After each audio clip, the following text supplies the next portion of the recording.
विश्ववंदनीय संत सम्राट सदगुरु कबीर साहेब जी, गादी पर विराजमान परम पूज्य श्री नरेश साहेब जी, मंचस्थ पूजनीय संत समाज, वडील दीवानश्रीओ, भक्त सज्जनों, श्रद्धामती माता बहनों, आज एक खूब सुंदर पवित्र अवसर पावन दिवसे पावन धरा शुभगाम मूलधर पारगधाम कबीर मंदिरना आ वार्षिक कार्यक्रम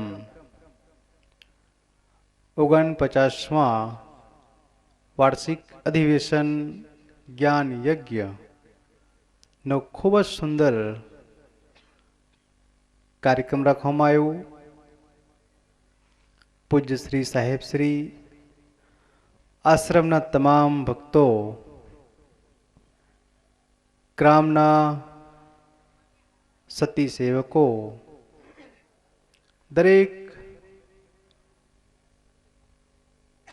सज्जनों मळी आ कार्यक्रम ने खूब सुंदर शोभा वधाड्यो छे। मारा गाँव भजनों, भजनिक कलाकारों तथा अपने बपोरे खूब सुंदर संतोनी वाणी सत्संग रूपी गंगा आपणे वच्चे वहाई गया छे। ए सत्संगनी गंगा आ बीजा सत्रमां पण संतो द्वारा अनेको संतोना अनेको सुंदर सुंदर विचार आपने सांभळवा मळशे। अने ए सत्संगनी गंगा घणीवार कहूं छूं, ज्यारे जलरूपी गंगा तन धोवे छे, तनना मैल धोवे छे, ज्यारे सत्संग रूपी गंगा मनना मैल धोवे छे। खूब सुंदर आ ज्ञान यज्ञ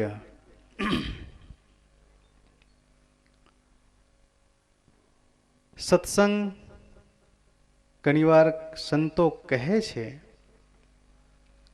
तनना खोराक छे अनाज, मननो खोराक छे ज्ञान सत्संग। जेटला ज्ञान अने सत्संग मनने आपता रहीए एटला सुंदर विचारो मळता होय छे, सुंदर दिशा मळती होय छे, सुंदर दशा मळता होय छे, सुंदर वाणी सुंदर स्वभाव मळता होय छे, जीवननी एक दिशा मळता होय छे।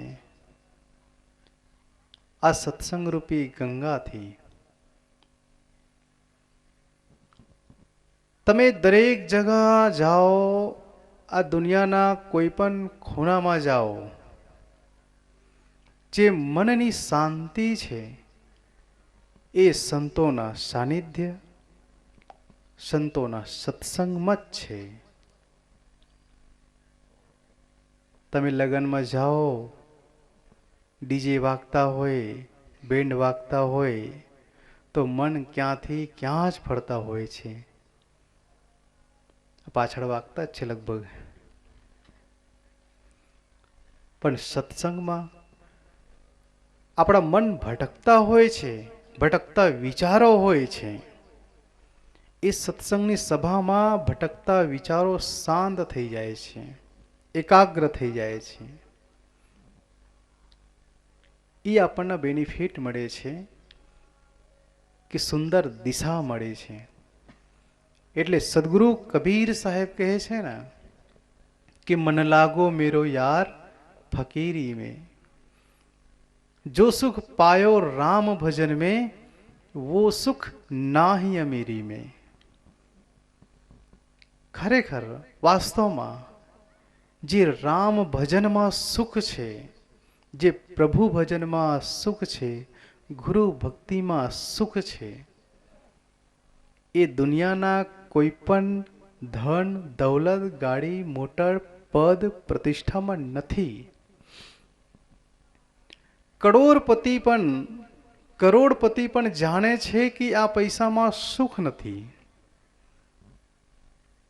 તો ક્યાં જાય છે? ગુરુના શરણમાં જાય છે. બે ઘડી શાંત માટે, આત્માના શાંતિ માટે બે ઘડી મંદિરમાં જાય છે, ભજન કરે છે, ભક્તિ કરે છે. ચાહે તો એના પાસે કરોડો રૂપિયા છે, શક્ય હોય તો કરોડો રૂપિયા છે, એક પાવ શાંતિ લઈ લે, 1 કિલો સુખ લઈ લે, પણ એવું શક્ય નથી. તમારા ગજામાં કરોડો રૂપિયા હોવા છતાં એ શાંતિ ક્યાં મળે છે? પ્રભુના ભજનમાં, ગુરુના શરણમાં મળે છે. વાસ્તવમાં સંસારના જે ચકાચૌંધ છે, ભાગ દોડના જિંદગી છે, આજના દુનિયા છે આધુનિક, અને આજની ભાષામાં કહીએ તો ડિજિટલ ઇન્ડિયા એમ કહે છે ને, ભાગ દોડની જિંદગી. વાસ્તવમાં જે મનના સુખ છે, મનના શાંતિ છે, એ ફકીરીમાં છે. યાદ રાખો, જે બિસ્તરમાં તમે જાઓ અને શાંતિથી તમે ઊંઘી જાય, એકદમ શાંતિથી ઊંઘ આવી જાય, તો સમજો તમારા પાસે સોના કરતા વધારે સોના છે. નહીં તો ખબર છે, રૂપિયાવાળાને ગોળી લીધા વગર ઊંઘ નથી આવતી. તમને ભૂખ લાગે છે, કડી ભૂખ લાગે છે, ખૂબ ભૂખ લાગે છે, તો યાદ રાખો તમે અમીર છો. પૈસાવાળા શું કરે છે ખબર? કેમ કરીને ભૂખ લાગે એમ કરીને ગોળી લે છે. એ અમીરી નથી, એ ગરીબી છે. પૈસા હોવા છતાં ગરીબ છે. તમને ઓટોમેટિક ઊંઘ ના આવી શકે, ઓટોમેટિક તમને ભૂખ ના લાગી શકે, તમારા મન શાંત નથી, તો એ અમીરી નથી, ગરીબી છે. વાસ્તવમાં જીવનમાં દરેકને શાંતિ જોઈએ છે, આત્માને દરેકને શાંતિ જોઈએ છે, પણ ક્યાં મળે છે? વાસ્તવમાં પ્રભુના ભક્તિ, પ્રભુના શરણમાં, ગુરુના ભક્તિમાં. ઘણીવાર એક દાખલા આપું છું. એક મહાત્માજી ખૂબ ફકીર, દરેક ગામમાં દરેક સેવકોનો ત્યાં જાય અને થોડોક રૂપિયા પૈસા મળતા હોય, એ હંગરતા હોય, પણ ખરેખર વધારે હંગારવામાં શું થાય છે ખબર છે? લોભ જાગે છે. એટલે જે ફકીરી છે ધીમે ધીમે ઘટતી જાય છે.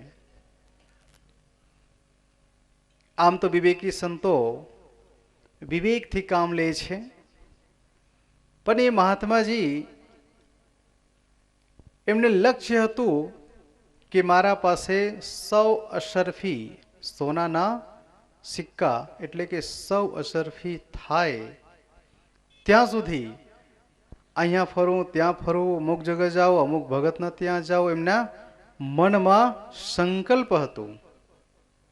જ્યાં સુધી 100 અશરફી ના થાય ત્યાં સુધી શાંતિથી બેસવાનું નહીં. એક ગામમાં પતિ પત્ની બંને લડાયા, ઝઘડાયા,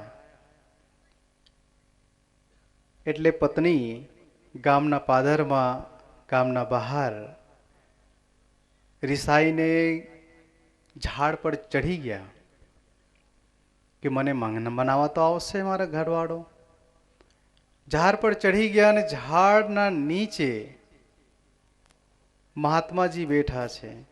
મહાત્માજીને ખબર નથી કે ઉપર કોણ છે. અને મહાત્માજીના વાળ મોટા મોટા જટા, એના પાસે કોઈ રૂપિયા રાખવા માટે ગજુ નથી, ઝોલા નથી, ઠેલા નથી, કશું જ નથી. તો મહાત્માજી મસ્ત બપોરના તડકામાં છાંવમાં નીચે જટામાંથી અસરફી કાઢીને રૂપિયા ગણે છે કે કેટલા થયા. તો ગણે છે હજુ 96 અસરફી થયા છે. કેટલા? 96 અસરફી. ખેલા 4 અસરફી બાકી છે 100 અસરફીમાં. કદાચ કોઈ 2-4 ભગતના ત્યાં જાવ એટલે મળી જશે. આ મનમાં મનનો વિચાર કરે છે અને એકલા એકલા વાતો કરે છે. અને એ વાતો ઉપર સાંભળે છે કોણ? બેન સાંભળે છે. મહાત્માજી ગામમાં જતા રહે છે. બેન તરત જ ઉતરીને ઘર જાય છે. પતિદેવ આશ્ચર્ય લાગે છે એમને. અમે ઝઘડાયા છે, લડાયા છે અને હું મનાવવા નથી ગયા, છતાં આવી ગયા છે, એટલે કંઈક તો કારણ છે. ત્યારે પત્નીને પૂછે છે, કેમ ભાગ્યવાન, તમે તો રિસાઈને ગયા હતા, શું થયું? અરે એ વાત સાઈડમાં મૂકો, એક સારી વાત છે. કહે છે શું છે?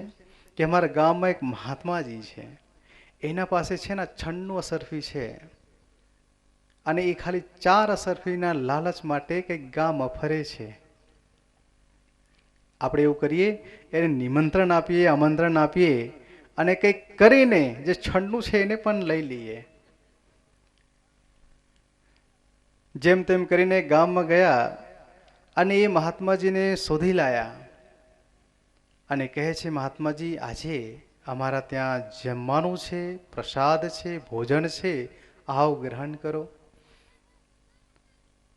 બંને પતિ પત્ની મહાત્માજીને ખૂબ આદર કરે છે. યાદ રાખો, કોઈ પણ વધાર નમે ના એટલે સમજી જાવ કંઈક તો ગડબડ છે.